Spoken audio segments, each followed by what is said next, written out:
हमने इस बार वादे नहीं किए, हमने गारंटियां दी।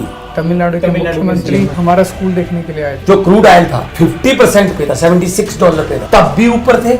अब कहते हैं यूक्रेन के साथ जंग लग गई, अब तो 80 पैसे हर तो चुनाव के लिए एक चीज सबसे इम्पोर्टेंट, उम्मीद। लोगों को उम्मीद किससे है? कि जो कमिटमेंट दिए, आपको लग रहा है कि वो रियल चैलेंज है? अब हमने इस बार वादे नहीं किए, हमने गारंटियां दी। हमारे यहाँ कॉटन बेल्ट है, तो वहाँ पिंक सुंडी का एक हमला हो गया था, उसमें बहुत सी फसल बर्बाद। हमने आते ही 101 करोड़ का मुआवजा जारी कर दिया, 72,000 का, 78,000 का, 57,000 का चेक दिया। इससे पहले मजाक होता था, 23 रुपए का चेक, 56 रुपए का, मतलब जख्म पर नमक डाल। हमारे से पहले वाली सरकार के टाइम पे जो कपास खराब हुई थी, उस सरकार ने नहीं दिया। इन्होंने आते ही 10 दिन के अंदर बनते ही किसानों को मुआवजा दे दिया, उस फसल बर्बाद हो। गुजरात में प्राइवेट स्कूल वाले हर साल अनऑप्शन आप फीस बढ़ा देते हैं। इन्होंने अभी ऑर्डर जारी किया, पंजाब में अब कोई फीस नहीं बढ़ाई जाएगी प्राइवेट स्कूलों की। दिल्ली में हमने 7 साल से किसी प्राइवेट स्कूल को फीस नहीं बढ़ाने दी, 7 साल से। चाहे उसको केजरीवाल इम्पैक्ट को, यहाँ भी फी रेगुलेशन कमिटी आ गई, यहाँ भी चलिए, एक अच्छा है गुजरात के, मतलब एक प्रेशर ग्रुप बनेगा।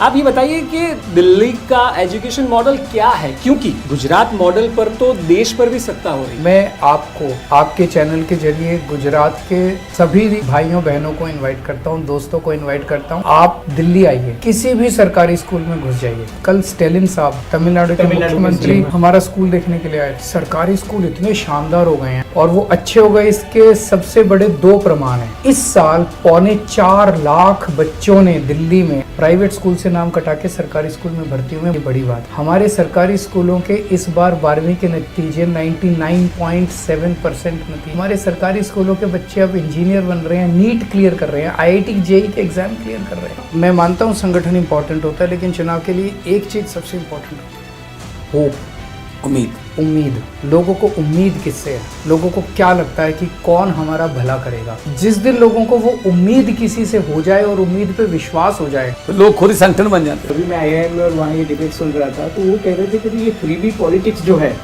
वो कब तक चलेगा? आज एक आम आदमी का घर का खर्चा नहीं चल रहा। इतनी महंगाई में अगर मैं दिल्ली के किसी घर की बिजली फ्री कर देता हूँ, उसके 3-4 हज़ार रुपये महीने बच जाते हैं। अगर मैं किसी के बच्चों की शिक्षा फ्री कर देता हूँ, उसके 3 बच्चे हैं, 4-4 हज़ार रुपये महीना, 12,000 रुपये अगर उसके बच गए, उसका सारा हेल्थ सर्विसेज हमने फ्री कर दी, उसकी दवाइयों का, घर में कोई बीमार होता है उसको फ़ायदा मिले, उसको पानी फ्री देते हैं हम, और महिलाओं को सफ़र फ्री देते हैं। 5 चीज़ें देते हैं। 5 चीज़ें एक आम आदमी की ज़िंदगी से जुड़ी हुई हैं। ये कैसे देता हूँ? भ्रष्टाचार खत्म कर दिया, पैसा ही पैसा बचना। नहीं, आप फ्री भी उस समय बोल सकते हो, अगर दिल्ली को कर्जे में डुबोकर लोगों। मैंने कर्जा नहीं लिया, मैंने फ्रेश कोई नया टैक्स नहीं लगाया, उतना ही टैक्स उससे कम कर दिया।